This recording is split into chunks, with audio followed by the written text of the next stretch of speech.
Today, Sheepyard has released the first of what looks to be 6 structures, all most likely with the ancient theme of negating and cancelling effects.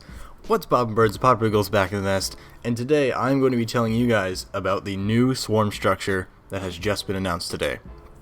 So, this new epic structure card known as the Temple of Focus will be released on January 17th, so 2 days from this recording, for the Swarm faction. The card's ability, it might seem like a lot to unpack, there's a lot of text there. It's something pretty interesting. Firstly, the Temple will, at turn start, deconfuse and give 1 additional move to all friendly units in front. So, just looking at this, starting off, this first part of the ability seems pretty inefficient and relatively useless. Confusion has a quite low usage, especially in the platinum and diamond areas from what I've seen. Furthermore, the restriction of it only deconfusing the units in front of it will turn the situation to be even more conditional.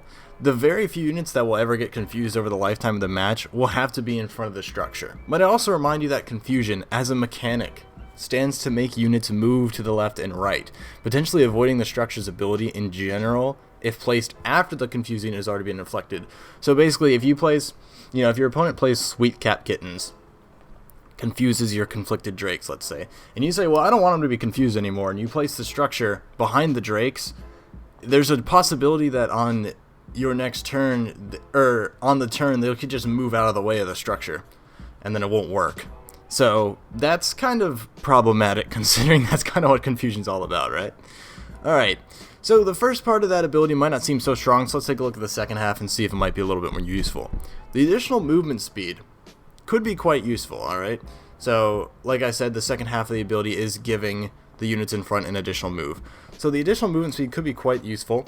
It can potentially provide an additional threat to the base, essentially giving units not on the baseline the ability to run straight in. So, potentially, you could place a protected unit on the second line from the base, and then buff that up, and then have the Temple of Focus behind it, and have that run in. So that could be a usage there. For Swarm players, this ability in an isolated world looks to be pretty useful, right?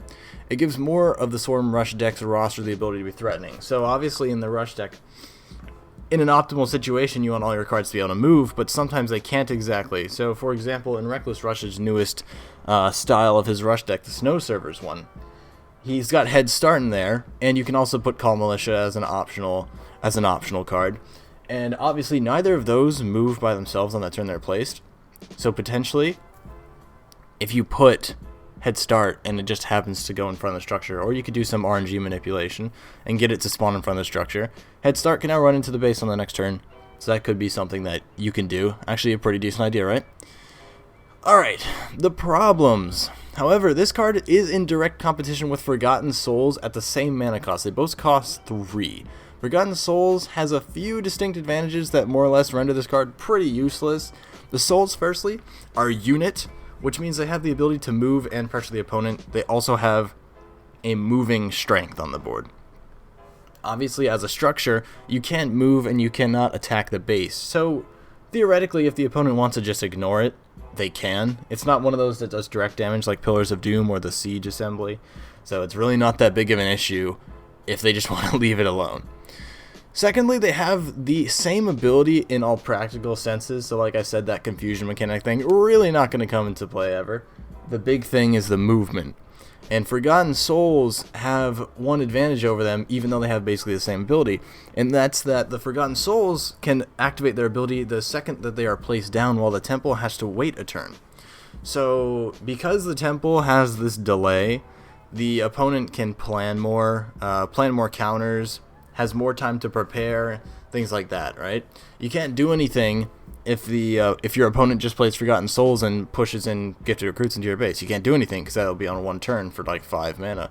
But with this Temple, because obviously it's Swarm, not Ironclad, you can't use Mia to force it to do anything.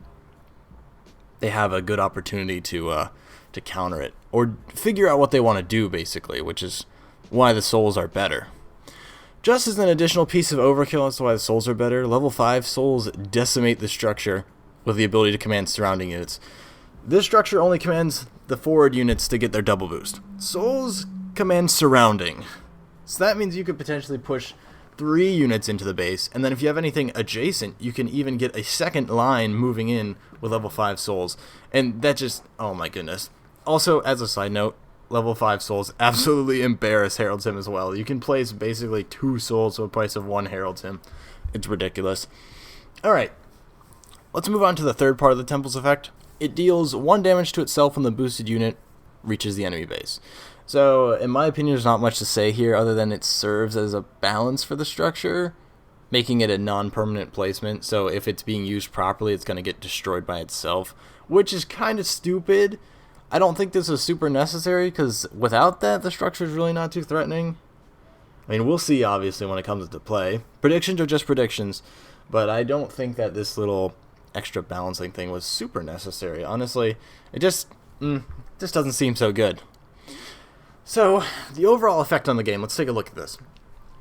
While it's an interesting concept, and I also hope the other 5 structures are cool and interesting as well, the Temple of Focus is pretty much beat out by the other Swarm cards in the Rush archetype. Obviously, the intent was for the Temple to compete with the current meta and kind of encourage players to put it in their deck to replace Forgotten Souls or other Rush cards as, like another opportunity to attack, but it doesn't afford enough advantages for the disadvantages of being a structure in the meta-based around movement, especially in terms of Swarm and Shadowfen. The confusion part of the ability is largely ceremonial as well to fit the name, Temple of Focus gets rid of confusion, blah blah blah. It's good, it's thematically fitting, but it's pretty much never going to activate, especially in the Platinum Diamond ranks. Like I said, I can't tell you the last time I've seen confusion. I'm pretty sure it will, but I hope it has a really cool looking in-game model, but other than that, I don't see too much excitement to be had with the new structure.